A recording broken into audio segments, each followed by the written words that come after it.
Hyderabad Malakpet jewellery shop చోరీ కేసును పోలీసులు ఛేదించారు. అక్బర్బాగ్లోని కిస్వా జ్యువెలరీస్ లో దోపిడీకి పాల్పడిన ముగ్గురిని అరెస్టు చేశారు. ర్యాపిడో డ్రైవర్స్ గా పనిచేస్తున్న నిందితులు కొన్ని రోజులుగా షాప్ పరిసరాల్లో రెక్కి నిర్వహించారు. అలాగే కస్టమర్ల మాదిరిగా 2 సార్లు షాప్ లోపలికి వెళ్లి పరిస్థితులను పరిశీలించారు. చివరిగా అదును చూసుకుని యజమానిపై కత్తితో దాడికి పాల్పడి బంగారం, వెండి ఆభరణాలు ఎత్తుకెళ్లారు.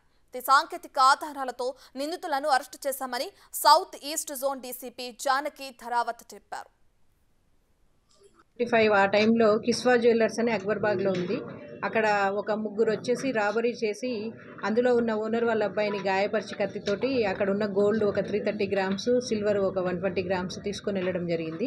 దీని తర్వాత ఈ అఫెన్స్ అవ్వగానే south east task force, Chadarghat crime team రెండు కూడా టెక్నికల్ ఎవిడెన్స్ మీద వర్కౌట్ చేయడం జరిగింది. దాని ప్రకారంగా ఒక ముగ్గురిని మేము ఐడెంటిఫై చేసి వాళ్ళే ఈ అఫెన్స్ చేశారని గుర్తించాము. వీళ్ళు ముగ్గురిని కూడా మనం ఈరోజు మార్నింగ్ కస్టడీలోకి తీసుకోవడం జరిగింది. ఈ ముగ్గురు కూడా అందులో ఒకతను నాజిం అజీజ్ కొటాడియా అండ్ షౌకత్ రైని అండ్ వారిస్, వీళ్ళు ముగ్గురు కూడా ర్యాపిడో రైడర్స్ లాగా చేస్తున్నారు. ఈ నాజిం దగ్గర 4 బైక్స్ ఉన్నాయి. ఇతను ర్యాపిడో కోసం ఇస్తూ ఉన్నాడు. వీళ్ళకి ప్రీవియస్ క్రిమినల్ హిస్టరీ ఏం లేదు.